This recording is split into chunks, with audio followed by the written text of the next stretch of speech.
Coming to you from our opulent and luxurious 4x8 refurbished broom closet at the national headquarters in Indianapolis. With duct tape studio lights and a mic that you barely can hear, we hope to entertain and educate you. This is the Tango Alpha Lima podcast.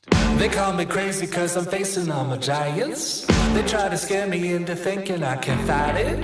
They tell me I should never even think of trying. But that's just me, I'm gonna live out in defiance. Hello, and welcome back to the Tango Alpha Lima podcast. I am your host, Mark Seavey, and I am joined as always by Jeff Daly of the Michigan/Hollywood Dailies and Ashley Gorbolja-Maldonado, who we all thought had red hair there when she first got on, but looks very nice. I did go through a red hair phase. Did you? I did. I went through it. It's since redheads passed. are trouble. I say as someone who married one. Trouble. You said that on air. You're in trouble. Yeah, I mean, hey, I knew what I was getting into. Jeff, what's going on with you, buddy? I'm just hanging out, doing the thing, living the dream here in Southern California. Did I see you were traveling for Legion stuff last week? Were you doing something? Oh, just membership training for California. Did you show up to help Andre build his barn? over at the ranch? Yeah. No, I did not. Shout out to Andre. Most people don't know what we're talking about, but yeah. Yeah, Ashley, what do you got going? Warriors Road, right? Other than taking a digger in a horseshoe pit, what do you got going on? Yeah.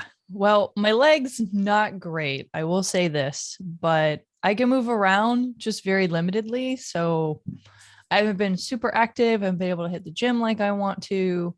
Healing fine. I don't live in like an accessible home. I have 3 floors that I have to like go up and down. So every time my dogs want to go out, it's like excruciating and but overall really great. Really great. Got to attend the Department of Virginia American Legion fall conference. So that was a good time in Williamsburg. So learned a lot, got to meet a lot of really nice folks that are doing great things in their districts and their local posted communities. So that was really neat. So got injured, got to meet cool people. Learn is more that about where you Legion. got injured? Was that the thing? No, this was good. literally a week after, like prior to that. I was waiting to get served in the case of Gorbolja-Maldonado v. American Legion, and I can't deal with any more lawsuits. So no, please no. All right, Ashley, we are starting off topic 1 with you today. What do you got for us? All righty. So for those of you who are keeping up in the news, some of you may have heard of the pink tax before, but a lot of people don't understand exactly what that means. And more recently, military.com came out with a bill or an article talking about a bill that's seeking to end the pink tax for women buying uniforms.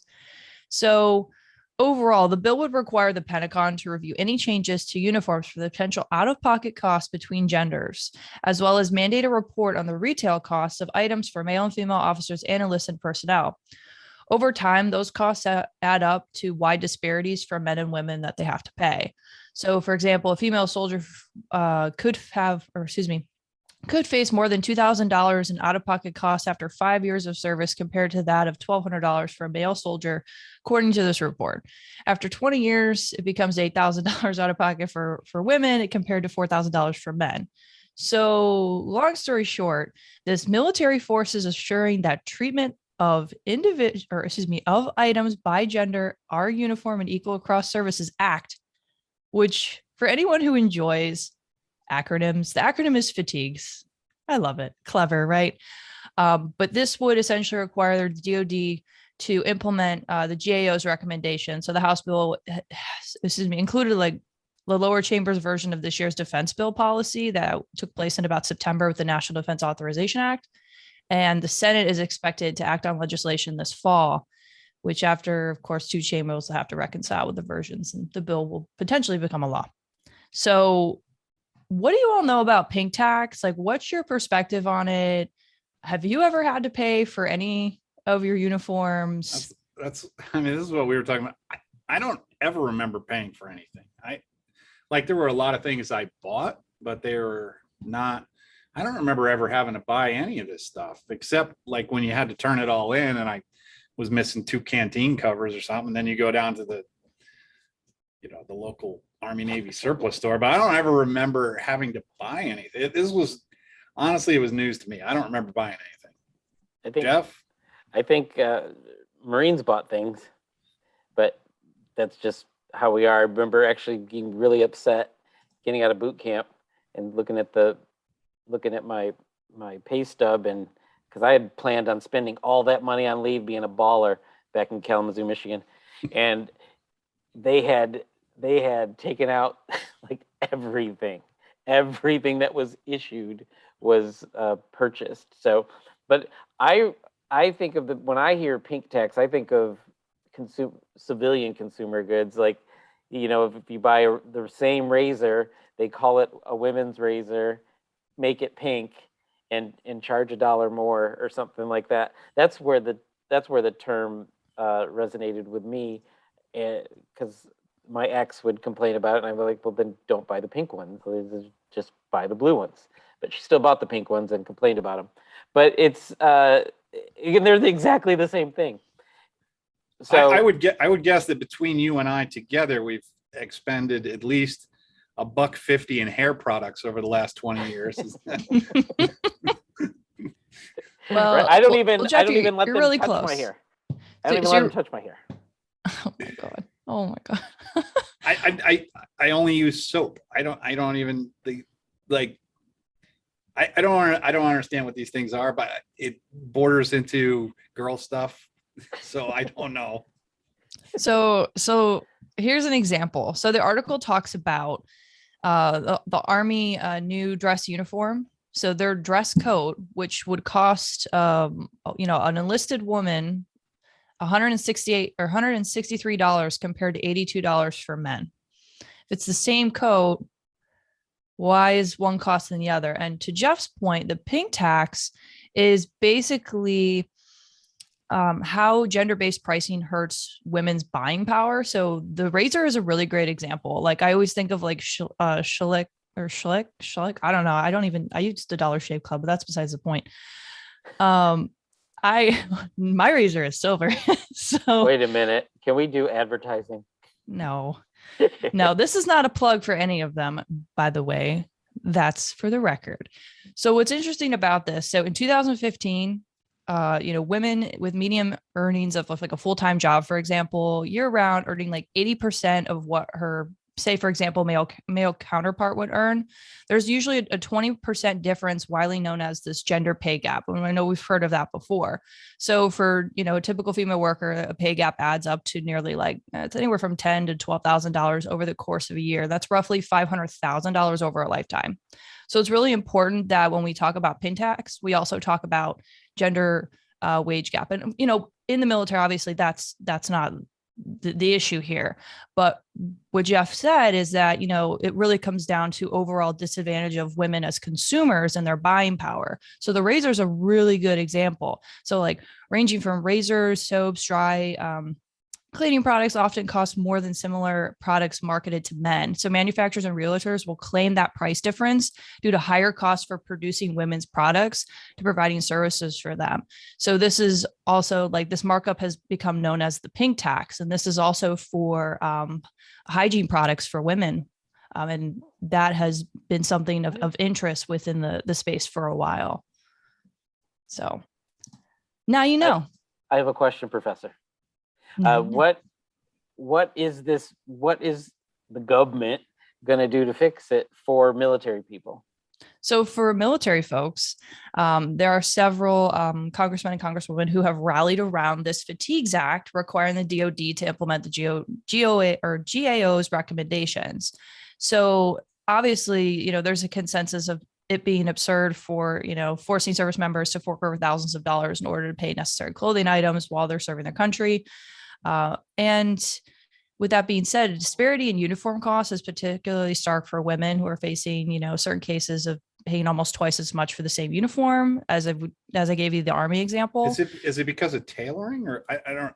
I don't know. Right. So that's something that's going to be explored. And that's what, the Government Accountability Office is looking at and encouraging our legislators to act on.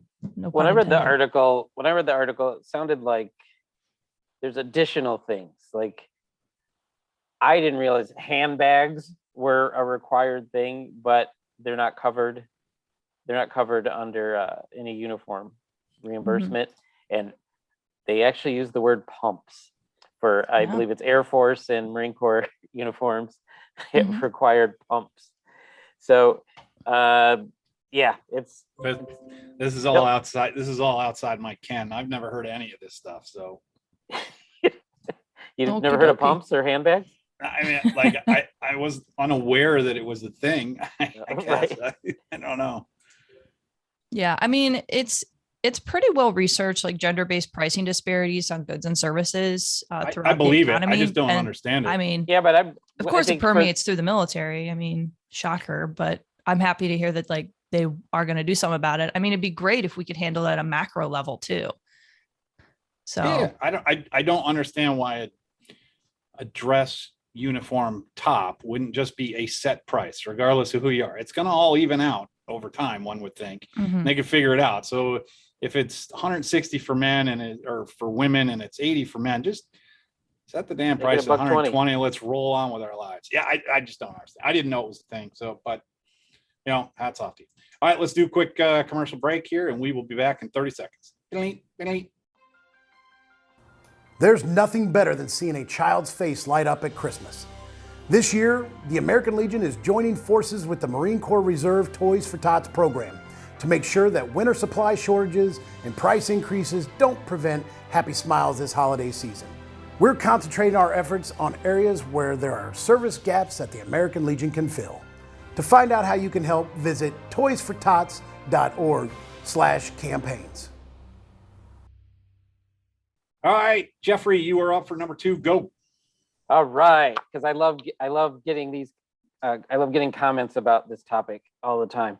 So right now, it's Marines who refuse COVID-19 vaccine will be kicked out and may owe money. This comes from Task and Purpose. Marines refusing the COVID-19 vaccination, absent an approved administrative or medical exemption, religious accommodation, or pending appeal shall be processed for administrative separation in accordance with this MAR admin and supporting references. So I put out more here. I don't need to read it, but it's basically we've kind of covered this before, that it was coming, and it's here now, and people who are holding out are going to face some consequences. The numbers aren't staggering though. I think it's like 93 or some percent have already had their first dose, and 83 or 85%, somewhere in that range, have already been fully vaxxed. So I think that the story is, it's going to play itself out, and I think most people are gonna do it, because as we've said before this got politicized, people got endless numbers of shots and had no idea what they were even getting. So I think at the end of the day, it's the one clarification that I didn't quite understand from reading the blurb we had here, but it says kicked out and may owe money. What's the owe money aspect of it, Jeff? And I pulled it up over here. Marines separated for vaccination refusal will not be eligible for involuntary separation pay and will be subject to recoupment of any unearned special or incentive pays and advance educational assistance. Oh, so okay, so that for Army, that would be like federal tuition assistance. That would be if you got a sign-on bonus, right? And if you got like 16,000 payment, if you got $16,000 to re-up as a special forces guy, and you're 6 weeks into it, and you're like, yeah, I'm not going to do that. Yeah, you're gonna end up paying 57,000 of it back or something. Yeah, no, I get it. I don't really have an issue. It makes sense. Like it makes sense from that. Like, yeah, we hear about it in sports all the time. Like, it happens quit. in sports. You get a big signing bonus, and then you go, nah, I don't like this team, I'm going to retire. And then they get mad when they have to give back. You got to give it back. Yeah. and entitlement and eligibility are different things. And then if you're failing to abide by, a superior's order and now it's completely mandated. I mean, All right. So my numbers were this. I've got them. 83 of active duty Marines are fully vaxxed. 92 are partially. It's the reserves where we have an issue. 47% of reserves were completely immunized and 58 partially. Why do you think that is? Why do you think that I can tell you why it would be on my account is if you were in the Guard and Reserves and then you have to get vaxxed. At least for me, when I took that first shot, I was not workable for 3 days, that I was not feeling great. And in fact, I even had a little bit of an issue where I ran into a wall and knocked myself out the night after I got the vaccine. Like I got really very dizzy and very sick.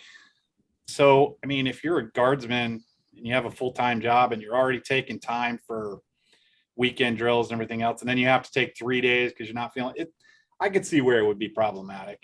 Plus it's, I mean, in the Army, if you're in the regular Army and you get the shot and you don't feel like, if you're just hurting, you go to sick call, but you can't really go to sick call if you're a post-delivery guy or something. I could see that too. I imagine depending on, where or what state to, family pressures too. I mean, for Guard and Reservists, you're going home to your family as you said. So like thinking about being out 3 days commission or like 3 days out of commission. And then also maybe some family pressures or political affiliations. Like there could be a lot of different how community is that different than people in the general population with regular jobs? It's not. Well, because you could get your vaccination on a Friday and suffer through the weekend. But if you're doing Guard stuff on weekends, or I mean, there could be any number of reasons. I'm just spitballing. We're just spitballing. We're just throwing some ideas around. I mean, in the military though, it's just like interesting. If they're like in the military, if they're like, we're going to give you a shot and you may be laid up for a week, you're just like, great. That's a week where I can just sleep. Like I would take that odds 9 times out of 10. Like, yeah, I'll take another shot. Oh, it's, you're giving me iridium directly into my heart, but I might be able to sleep for a week. Yeah, I'll take it. We're good. It's all good. We know where Mark stands. Yeah, like sleep is big-ish. Can you tell how much coffee I got to drink here? I'm not getting a lot of sleep lately. All right. Topic 3. This story. Military Times. Congress plans fixes for U.S. military's AWOL weapons problems. Congress is set to force America's armed services to keep better track of their guns and explosives, imposing new rules in response to an Associated Press investigation that showed firearms stolen from the U.S. bases have resurfaced in violent crimes. Under the proposals, the DoD would tell both lawmakers and civilian law enforcement authorities more about guns that vanished from military armory shipments, and we're totally draconian, don't you think, Jeff?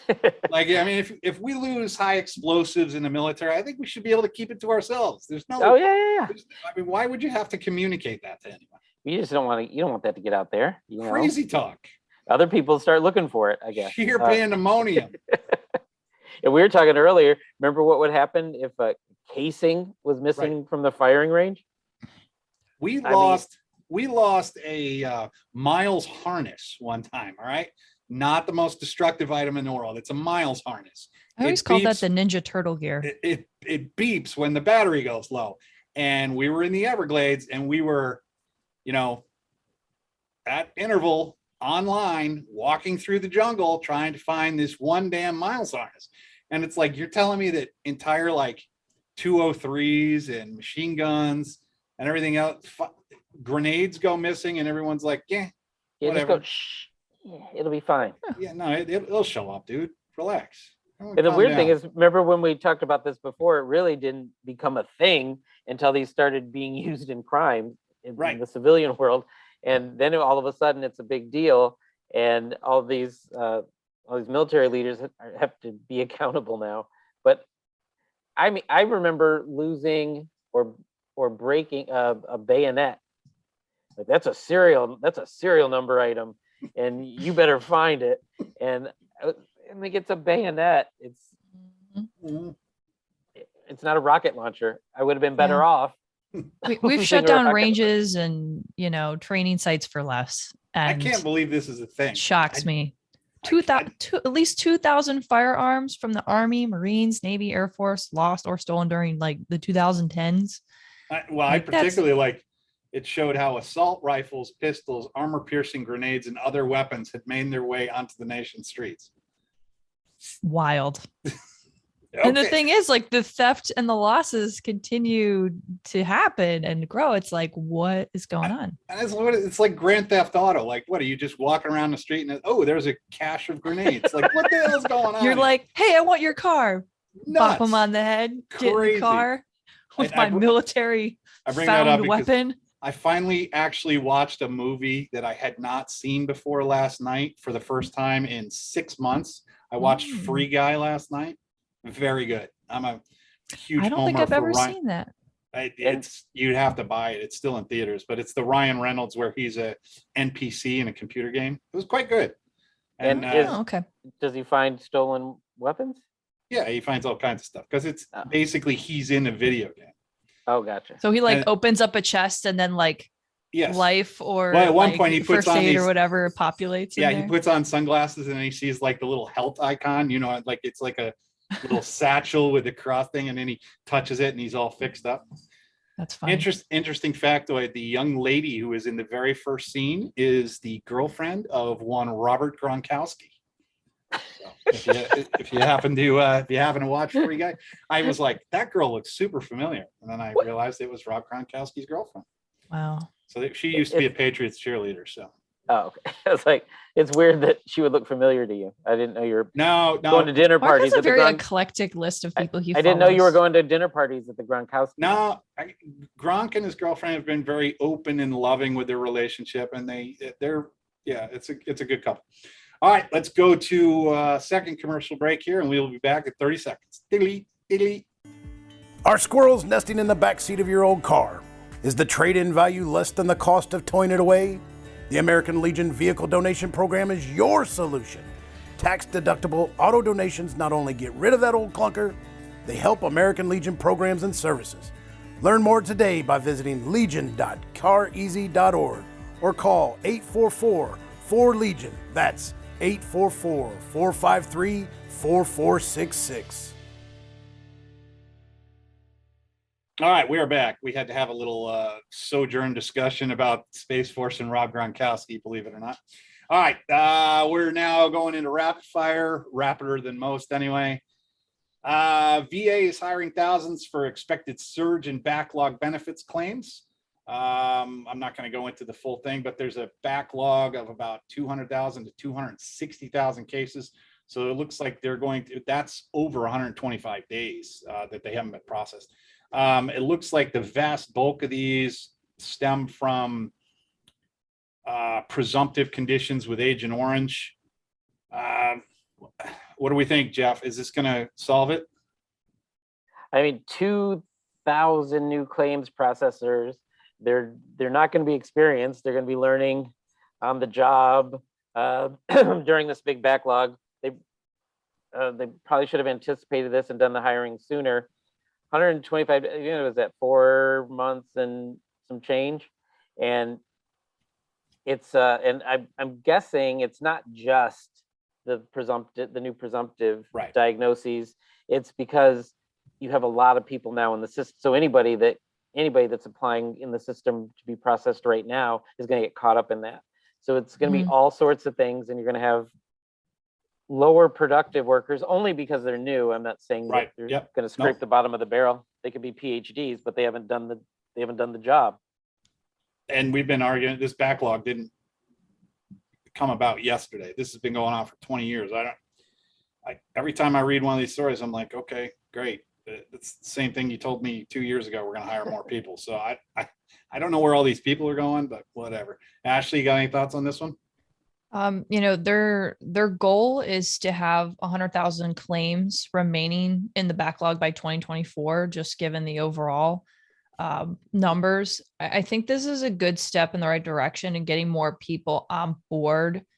Yes, there's going to have to be some quality assurance and training. There's going to need to be, and just as a step back, I think as we look at VASR-D, as we look at all of the systems or as we look at all the systems that are going to need to be updated, like for example, like having one record, there's so many things that are going on with VA that I'm hoping that in addition to like this will help and get that backlog cleared so that we can continue forward. Cause I know newer soldiers, airmen, Marines, etc., like they're going in now and like they're really trying to move towards electronic health records and whatnot. And I think if they can clear this out and we can move forward with that kind of stuff, I think it'll be beneficial. But I mean, I'm excited to see progress.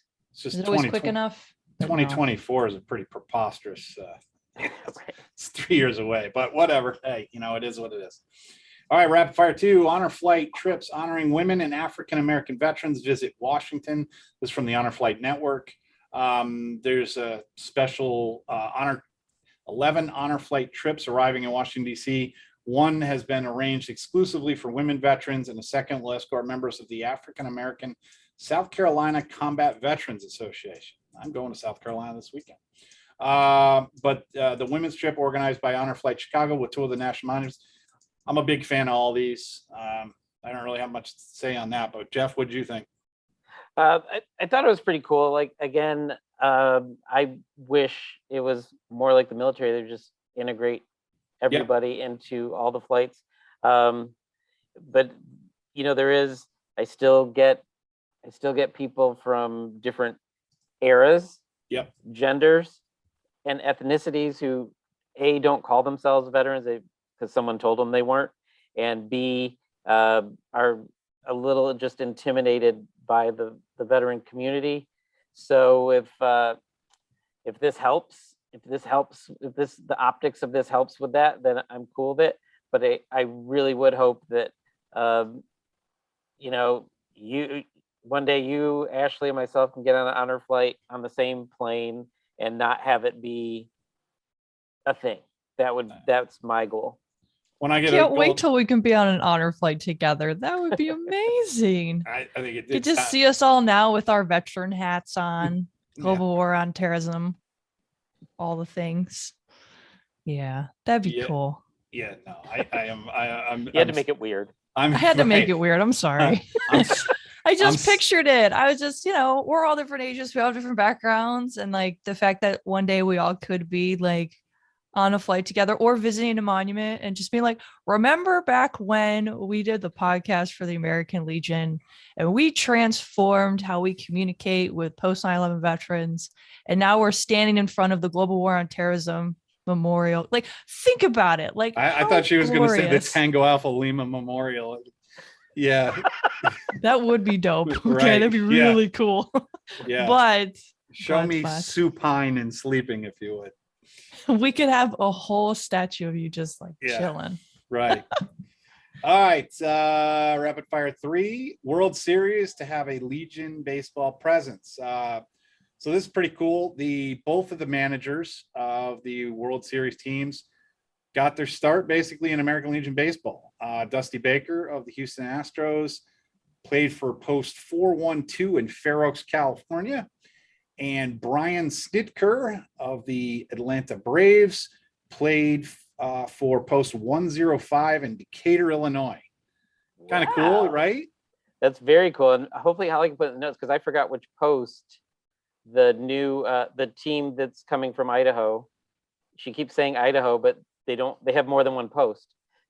So I'm wondering where the kids are coming from. Let's go with Post 1 in Idaho. Alia put it in there. Don't listen to me. I don't know what I'm talking about. And I'm not much. I watched the Red Sox lose, and that was it. I would like to point out this in the shout out, but we're trying to bring this back in California. Legion baseball is not huge. I mean, we don't have, like, Los Angeles doesn't have a league. Like, right. We're the second largest city in the nation. But there's a woman in San Diego, Judy Leonardi, and she's a go-getter, and she's trying to get all the major league teams in the state behind, and she's making good progress. Somebody talked to me about that. Was that you, or was it our own Autry James that talked to me? Somebody. Probably Autry talked about that. Notice from super producer Holly, and Lord knows if I don't mention this, we'll get yelled at, but it was Idaho Falls Post 56, the Bandits. Go Bandits! All right. Ashley, what do you think about the World Series baseball? I love the program. I think it's fantastic. You got a wholesome group of people together and playing some baseball. I enjoyed baseball growing up. I played softball and loved it. I loved going to the fields. I love a little competition, and I enjoy going to professional games too. So American Legion is like meet me right in the middle. As long as there's some hot dogs and some sodas and beer, any of the things, and I can watch baseball and enjoy myself and support the American Legion, I'm down. There you go. So, she's down. I'm down. All right. Department of Labor invites partners to expand employment training services for transitioning veterans and spouses. The Department of Labor's Veterans Employment and Training Service is accepting applications from public and private organizations to help transitioning service members and military spouses through the Employment Navigator and Partnership Pilot Program. Ashley, what do you got on this one? You're kind of involved in this now, aren't you? Yeah. So more recently, I've been invited to the Small Business Task Force here in Washington, D.C. So I'm going to be working on verification. And then also there's a vets like kind of government contracting type of subcommittees where we're going to look at different policies and legislation that could help military families, veterans, small business owners across the board. So it's incredibly exciting to see that this partnership is taking place. Those that are thinking about partnering, it's going to be a highly selected caliber employment training organization. And I'm really excited to meet transitioning service members and their spouses' employment goals is incredibly important, especially our military spouses. I think the most recent stats, anywhere from like 25 to 40% at the height of COVID was the unemployment rate for military spouses. And that's crazy. If that happened to any other group in this country, there would be a national uproar, but that is so very common in this community. So to know that there's going to be conversations about a plethora of things that influence them. Yeah, totally. Yeah. I'm all down with it. It's great. Jeff? I'm kind of going over our show topics, and I have a plan. Oh, boy. Ashley, I would like you to take this to your subcommittee. I would like you to take to the subcommittee that this Department of Labor rapid fire number 4 should reference rapid fire number 1 and start filling some of those VA positions with people who actually give a crap about what happens to the veterans because they be one. So because they be one. So if you're going to do it, you don't have to go immediately to the private sector. You can show some proof of concept right here and show people getting the job done. And so that's I will relinquish my affiliation with that subcommittee and leave that to you, Ms. Gorbuja Maldonado.